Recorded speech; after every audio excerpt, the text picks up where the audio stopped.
നാഗ ഞാൻ നാഗയ്ക്ക് നൽകുന്നത് മനസ്സുകൊണ്ടാണ്. അത് തിരിച്ച് നൽകാൻ വേണ്ടിയിട്ടല്ല. എന്നാൽ നാഗയ്ക്ക് എപ്പോഴെങ്കിലും എന്നെ ഓർമ്മയിൽ വരുമ്പോൾ നൽകണമെന്ന് എന്തെങ്കിലും നൽകണമെന്ന് തോന്നുമ്പോൾ മാത്രം നൽകുക കേട്ടോ. ഞാനിത് തിരിച്ച് നൽകണമെന്ന് കരുതിയിട്ട് നൽകുന്നതല്ല. എൻ്റെ നമ്മളൊരു മനസ്സുകൊണ്ട് ഒരാൾക്ക് എന്തെങ്കിലും നൽകപ്പെടുമ്പോൾ അത് തിരിച്ചു കിട്ടുമെന്ന് കരുതിയിട്ടില്ലല്ലോ. അത് നമ്മുടെ സംതൃപ്തിയാണ്, മനസ്സിൻ്റെ സംതൃപ്തി കൊണ്ട് നമ്മൾ ഒരാൾക്ക് നൽകപ്പെടുന്നതാണ്. അപ്പം നാഗയ്ക്ക് എന്നെ ഓർമ്മയിൽ മനസ്സിൽ നമ്മൾ ഒരാൾ നമുക്ക് നന്മ ചെയ്യുമ്പോൾ അല്ലെങ്കിൽ എന്തെങ്കിലും തരുമ്പോൾ നമുക്ക് അവർക്ക് എന്തെങ്കിലും നൽകപ്പെടണമെന്ന് തോന്നാറുണ്ട് അല്ലേ. അപ്പോൾ എപ്പോഴെങ്കിലും നാഗയ്ക്ക് നൽകണമെന്ന് തോന്നുമ്പോൾ മാത്രം നൽകുക. അല്ലാതെ കൊടുക്കണം അല്ലേ എനിക്ക് തരുന്നുണ്ട് കൊടുക്കണം എന്നൊന്ന് ചിന്തിച്ച് മനസ്സിനെ ഇതാക്കൊന്നും വേണ്ട. അതൊക്കെ എനിക്ക് അറിയാം കേട്ടോ. നാഗ എന്നോട് കുറച്ച് കാര്യങ്ങൾ പറഞ്ഞത് ഞാനതിൽ വീഡിയോയിൽ അപ്ലോഡ് ചെയ്തിട്ടുണ്ട്. അപ്പോൾ സുഹൃത്തുക്കളെക്കുറിച്ച് പറഞ്ഞു.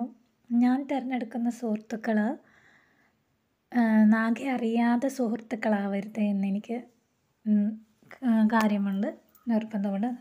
നാഗ അറിയാത്തൊരു സുഹൃത്തുക്കളെ ഞാൻ തിരഞ്ഞെടുത്തിട്ടില്ല. അതും നാഗ അറിഞ്ഞുകൊണ്ട് തന്നെയായിരിക്കും സുഹൃത്തുക്കളെ തിരഞ്ഞെടുക്കുക. നല്ല നല്ല സുഹൃത്തുക്കൾ. നമ്മൾ ദിവസവും നാഗയെ കാണുന്നുണ്ടല്ലേ ചാനലിൽ. അപ്പോൾ നാഗയിൽ പലതരത്തിലുള്ള സ്വഭാവമുള്ള മനുഷ്യർ വന്നുകൊണ്ടിരിക്കും. അപ്പോൾ നമുക്കറിയില്ല എങ്ങനെയുള്ള വ്യക്തികളാണ്, എങ്ങനെയാണ് സ്വഭാവം. പിന്നെ ഒറ്റ ലെവലിൽ ഒരാളുടെ വ്യക്തിപരമായ ജീവിതത്തിൽ ഇടപെടാനും അല്ലെങ്കിൽ എപ്പോഴും താങ്ങായി നിൽക്കുന്ന അങ്ങനെയൊക്കെയായിരുന്നു ഞാൻ നാഗയോട് സംസാരിച്ചത്. അപ്പോൾ നാഗയോട് ഞാൻ തിരഞ്ഞെടുക്കുന്ന സുഹൃത്തുക്കൾ അല്ലെങ്കിൽ തിരഞ്ഞെടുക്കും, ചിലപ്പോൾ തിരഞ്ഞെടുക്കത്തില്ല, അങ്ങനെയാണ്. വേറെന്താ പറയേണ്ടത്?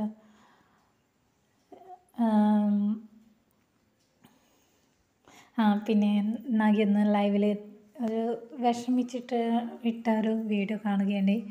ഒരുപാട് നമുക്ക് നിശ്ചലമായിട്ട് നിന്ന് കേൾക്കുക, അങ്ങനെ ആയിട്ടാണ് എനിക്ക് തോന്നിയത്. എന്നുവെച്ചാൽ ഒരാളുടെ വേദനകൾ പറയുമ്പോൾ നമ്മൾ കുറച്ച് നേരം മൗനമായിട്ട് കേട്ട് നിൽക്കണം. ജീവിതത്തിലെ ഓരോ മനുഷ്യരും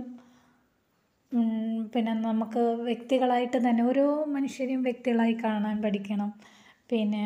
അവർക്ക് അവരുടേതായ ഇഷ്ടങ്ങളുണ്ടാവും, സ്വപ്നങ്ങളുണ്ടാവും, ആഗ്രഹങ്ങളുണ്ടാവും, അതൊക്കെ ഉണ്ടാവും. അപ്പോൾ നമ്മൾ എപ്പോഴും നമ്മളെ നമ്മളെ സ്നേഹിക്കുക, സേഫായി വെക്കുക എന്നൊക്കെ പറയില്ലേ, സ്വയം രക്ഷിക്കുക. അങ്ങനെ നമ്മൾക്ക് എപ്പോഴും നമ്മൾ തന്നെ കരുതലാവേണ്ടതാണ്. ജീവിതത്തിൽ മറ്റുള്ളവരുണ്ട് എന്ന് കരുതി ജീവിക്കാൻ നിൽക്കരുത്.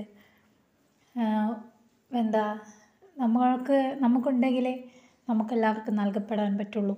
അങ്ങനെയൊക്കെ എനിക്ക് തോന്നിയത്. ശരിക്കും പറഞ്ഞാൽ ആദ്യം ഞാനുമായിട്ട് കൂടുതൽ സംസാരിക്കാറില്ല എന്ന് പറഞ്ഞു. പക്ഷേ എപ്പോഴാണ് കുറച്ച് 2-3 ദിവസമായെന്ന് തോന്നുന്നു ആ ഒരു സംസാരിച്ചിട്ട്. പിന്നെ ഞാൻ ആദ്യമായിട്ട് പറഞ്ഞു എനിക്ക് എപ്പോഴാണ് തോന്നുമ്പോഴാണ് ഞാനത് അപ്ലോഡ് ചെയ്യുക എന്ന് പറഞ്ഞു. പിന്നെ നാഗയുടെ ചാനൽ നിർത്തിയാൽ സമാധാനവും എന്നൊക്കെ പറയുന്ന ചില വാക്കുകൾ കണ്ടു. ഞാൻ പറയുന്നു, അവർ ചാനൽ തുടർന്നുകൊണ്ടിരിക്കും. അവർ ജീവിച്ചിരിക്കുമ്പോൾ തന്നെ അവർ തുടർന്നുകൊണ്ടിരിക്കും. കാരണം ഒരുപാട് പേര് പറഞ്ഞുണ്ടാക്കുന്ന ചില കാര്യങ്ങൾ അതിൻ്റെ സത്യവും അസത്യവുമായ കാര്യം നാഗയ്ക്ക് മാത്രമേ അറിയൂ. അപ്പോൾ അവർ ചാനൽ ഒഴിവാക്കി കഴിഞ്ഞാൽ എങ്ങനെയാണ് അവരുടേതായ യഥാർത്ഥ സത്യങ്ങൾ കൊണ്ടുവരാൻ പറ്റുക? പലർക്കും കളിയാക്കുന്നു, പരിഹസിക്കുന്നുവെന്ന് നിങ്ങൾ തന്നെ പരിഹാസപാത്രമാവുകയാണ്. നിങ്ങളുടെ ഉള്ളിലുള്ള സ്വഭാവത്തെയാണ് ഓരോ മനുഷ്യരും കാണിക്കുന്നത്. ഇത് ലോകം കാണുമെന്നുള്ള ചിന്തയുണ്ടാവണം. എന്താ പറയുക, അപ്പോൾ നമ്മളുടെ നല്ല സ്വഭാവത്തെയാണ് മുൻകൂട്ടി. ഒരു മനുഷ്യന് 2 സ്വഭാവമുണ്ടാവും, 2 തരത്തിലുള്ള സ്വഭാവമുണ്ടാവും. പക്ഷേ ഏത് സ്വഭാവത്തെയാണ് നമുക്ക് ഈ ലോകത്ത് കാണിക്കാൻ ഇഷ്ടപ്പെടുന്നത് എന്ന് ചിന്തിച്ചാൽ മതി. നല്ലത് കേൾക്കാനാണോ മോശം കേൾക്കാനാണോ ഇഷ്ടപ്പെടുക? സ്വയം ചിന്തയിലേക്ക് എത്തിക്കഴിഞ്ഞാൽ നമുക്കെപ്പോഴും നല്ലത് കേൾക്കാനാണ് ഇഷ്ടപ്പെടുക അല്ലേ? അപ്പോൾ ഏതിന് തിരഞ്ഞെടുക്കുമെന്ന് നിങ്ങളൊന്ന് ചിന്തിച്ച് നോക്കുക. ജീവിതത്തിൽ നമ്മൾ പറയില്ലേ, ഈ ജീവിതത്തിൽ നമുക്ക് എന്താണ് നേടേണ്ടത്, ജന്മ ഉദ്ദേശം, ഈ ജീവിച്ചിരിക്കുന്ന നിമിഷങ്ങൾ മറ്റുള്ളവർക്ക് വേണ്ടി നല്ലതിനായി വിനിയോഗിക്കുകയും സ്വയം ജീവിക്കുകയും ചെയ്യുമ്പോൾ അതിനൊരാനന്ദമുണ്ട്. അത് ഒരു ഉപകാരമാവുക, ഉപദ്രവമാകരുത് എന്ന് ചിന്തിച്ച് നോക്കുക. അതൊക്കെ സ്വയമേ തോന്നേണ്ട കാര്യമാണ്. മറ്റൊരാൾക്ക് വേണ്ടി മറ്റൊരാൾ മാറാനൊന്നും പറ്റില്ല. സ്വയം ശാന്തമായി ഇരുന്ന് ചിന്തിച്ച് തിരഞ്ഞെടുക്കുക.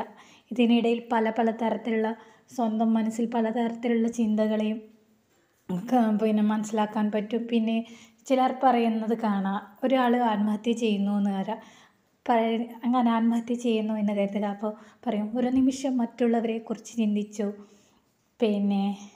അവരെക്കുറിച്ച് ചിന്തിച്ചിരുന്നെങ്കിൽ അങ്ങനെ ചെയ്യുമായിരുന്നു. എന്നാൽ ആ മനുഷ്യൻ്റെ നിസ്സഹായമായ അവസ്ഥയെ ഒരിക്കൽ പോലും കേൾക്കാൻ ആ സമയത്ത് കൂടെ ഉണ്ട് എന്ന് പറയുന്നവർ പോലും ഉണ്ടായിട്ട് കാണില്ല.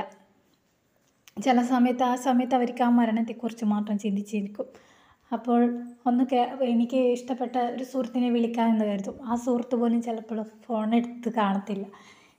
ശരിക്കും ചിന്തിച്ച് കഴിഞ്ഞാൽ, നമ്മുടെ ചിന്തകൾ നമ്മളിലേക്ക് വന്നു കഴിഞ്ഞാൽ ആരെയും വേദനിപ്പിക്കാനും ഉപദ്രവിക്കാനും തോന്നത്തില്ല എന്നുള്ളത്. സ്വയം മറ്റുള്ളവർക്ക് താങ്ങായി നിൽക്കാനേ തോന്നത്തുള്ളൂ.